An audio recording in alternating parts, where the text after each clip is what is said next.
guddaa salphatu.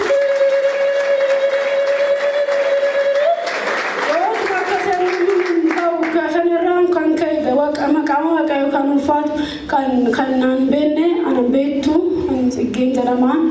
Waldaa kana keessatti waan danuunaa godhame yoon dubbadde yeroo nan ga'u galuu galanni waaqayyoof haa ta'u. Waaqayyo na jalqabsiisee amma xumuraatti na galata naa dhiyeessaa mee. Akkasuma diinnis wanta danuun irratti darbataa ture otuma inni darbatu otuma inni na cunqursuu iddoo guddaatti na galata naa dhiyeessaa mee.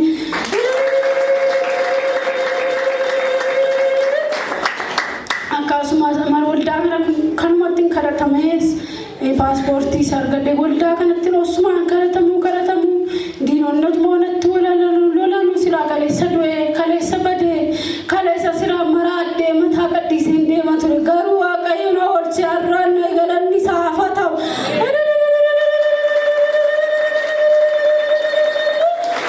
Maal jenna maqaa isaa waaqeffannu maal jenna maqaa isaa faarfannu ulfinni isaaf haa ta'u.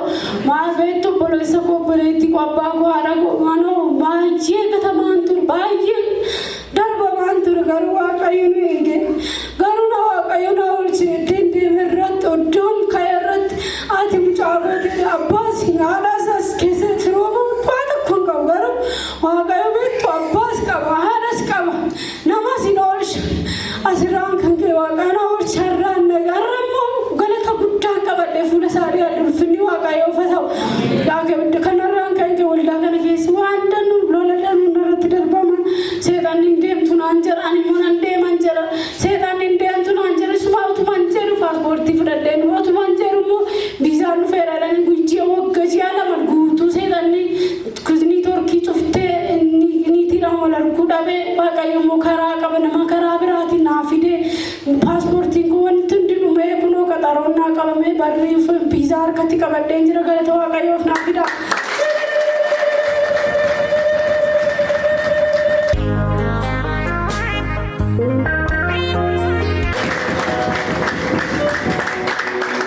Maqaan waaqayyoo eebbifamu wanta dhugaa ba'u hedduun utuu jiru waan muraasa qofaan gaggabaabsee waan asitti waaqayyoo naaf godhe hima isa dura garuu maqaan koo kan hin beekne lalisaa hordofaan jedhamaa kan hin dhufe Wallagga Bahaa gara magaalaa Naqamtee irraati.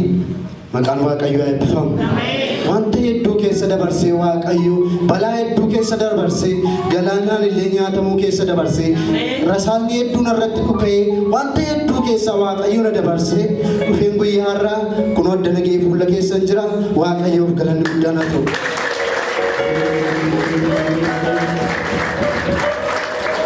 Maqaan waaqayyoo haa eebbifamu. Isa anatti dhukaafame isa anaan balleessuuf jedhe ibsiin utuu sodaatu biyyi utuu sodaatu utuu baay'ee raafamaa jiruuti ani keessa deemeen kolfa ati ammayyuu jirtaayi ati ammayyuu har'a geessettaayi ati duuteettan jennee eetuu namni jedhu ayanoo jiraam namiti anduune akkana dheeritti dubbadhee darban ture garuu waan hundumaa keessa dabarsee waaqayyo guyyaa har'aan nageera haaleluuyaa. Inna namoota beeknirraa namoota maqaa isaanii eenyummaa isaanii beeknirraallee dhuga baatii koon dhagaa anutuun dhugaan bayin isaan garuu mucaan akkasitti waaqayyo gargaareera akkas godheefiira dhanii anatti dubbatu ture kan hundumaa siqaayii maqaraa hundumaa keessa darbee garuu waan tokko kan nama ajaa'ibu hamma ammaatti irraani kan fayyuu hin dandeenye waaqayyo kan lafa kana irratti na hiike dhukkuba cuggaarraadhaan baay'ee dhiphachaan ture mana yaalaa addee kamiyyuu deeme baay'ee mana yaalaarra deeme naannee ilaa wanti nu sitti himnu gorsa siilaannaa qorichi nu siilaannu immoo yeroodhaaf dhanaan jedhu haaleluuyaa yeroodhaaf kan hin taane Yesuus garuu qaxiina irraa kuteera haaleluuyaa.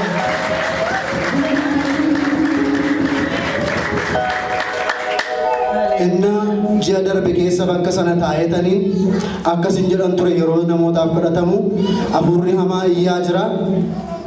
Innaa sadhumaa hafuurri hamaan iyyuu tokko akkas jedha ture baay'ee morkateetu jawwee keenya ajjeestanii maal nu gootanii akkas nu gootanidha. Ani immoo hojjetaa yaanaan immoo yoom waaqayyo na fira yoom waaqayyo na eega jedheen kan koodhaaf hin dhibbadhan ture akkas jedheen barreessa yeroo jawween na ilaaduu akkas na gootedhee yeroo hafuurri hamaa sun iyyuu silkii korratti akkas jedhee taa'een seexanni gubate guyyaatti dhume hafuurri waaqayyo humnaan itti dhufe. Ameen. guyyaa gaafa kudhanii kan sanbata galgalaa keessumaayyuu xiqqoo isheen isinitti maayidheen barreessaa ture. Jawween bishooftuu duunaan kan Sudaan dabalame kanaanaa ga'u jennaan kana dalaamoon caale wayyoo hadala burree yaasa waggaa dheeraadhaaf naafati wajjin turre guyyaatti duutee kaasee eebbi waliin saamanni afaanii na buusanii wayyoo jedhee yeseetanii jedheen barreessan ture achi taa'ee. Hallelujah.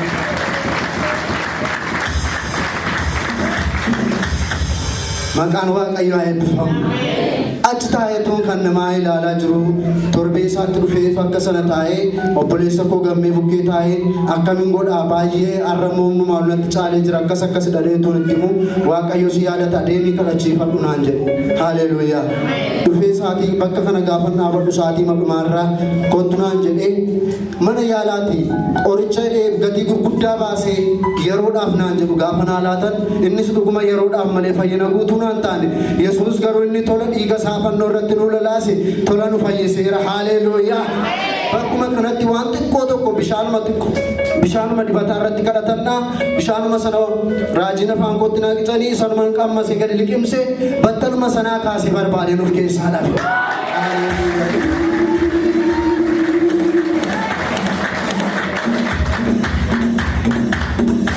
Utuu gatiidhaan hidhatee utuu birriidhaan bitanna ta'e wayyoo silaa bannee turre dhugaadhaan. Hanta akkaatti dhibee namarraa kutu utuun ta'in kan yeroodhaaf bitannuyyuu kan yeroodhaaf nama gargaaruttiyyu hamman itti baase anatu beeka. Yesuus garuu gatiinni nuyi bitachuu hin dandeenye. Rakkasa ta'eetu hin ta'in dhiiga isaatu gatii rakkasa ta'eetu hin ta'in nuuf kennamuu isaan rakkasa ta'eetu hin ta'in gatii nuti hin dandeenyeef tola fannoo irratti dhiphate tola fannoo irratti cinqaarfame anaaf siin tola fayyiseera Yesuus. Waaqayyoon naa galateeffadhaa.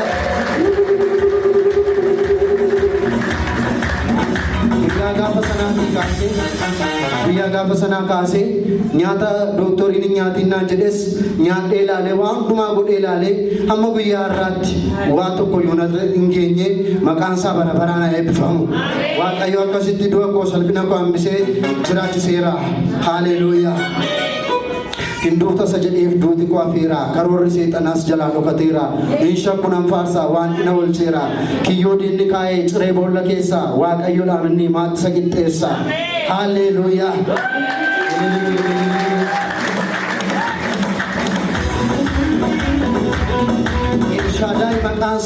Elshadaay maqaansaa silas maal dadhabee maasaraan seexanaayyoo harka isaan caccabe tikee hoolaa waamee mootii jechisiisa dirree lafa onaa bishaan burqisiisa kan akka isaan jiru na ajaa'ibsiisa. Haalleluuyaa.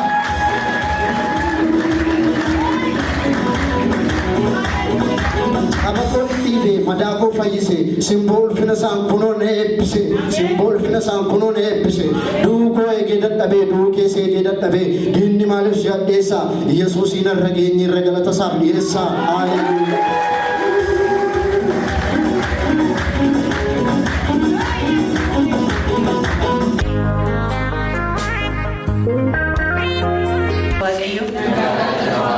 Waaqayyo haa eebbifamu. Ani iddoo kanatti wanta baay'ee naaf ta'e kan inni naaf ta'e keessaa wantuma muraasan dhugaa ba'a. Eegalla gaafa konfiraansiidhaaf bishaan iddoo kana bitadhee galee gibbii keessuma galee tanii nagaan mana kootiif haa ta'u wanti mana koo barbaadu wanti mana koo gaadu gibbii kana keessa keesses na eeganii hin taa'inis jedhee tan keessa deemee bishaan sana facaase raawwadhe gaafa guyyaa sadii kushiinaa mana keessatti hojjetan keessatti adurreen hin duute.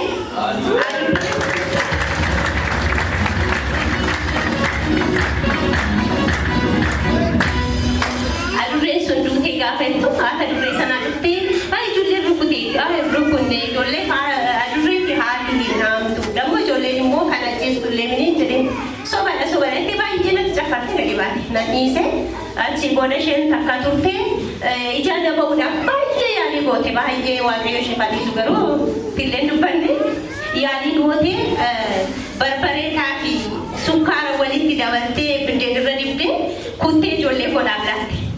Gaafa isheen kuttee ijoollee koodhaaf laattu ijoollee irraa kuttee qammase maal akkasitti si nyaatamaa biddeen jennan coggaarraa turuudhaatti. Ani ijoolleen koo coggaarraa hin qabani maaliif kana gootaa ani nyaachaan jiramanii beekte dhuguma immoo nyaachaa jirti.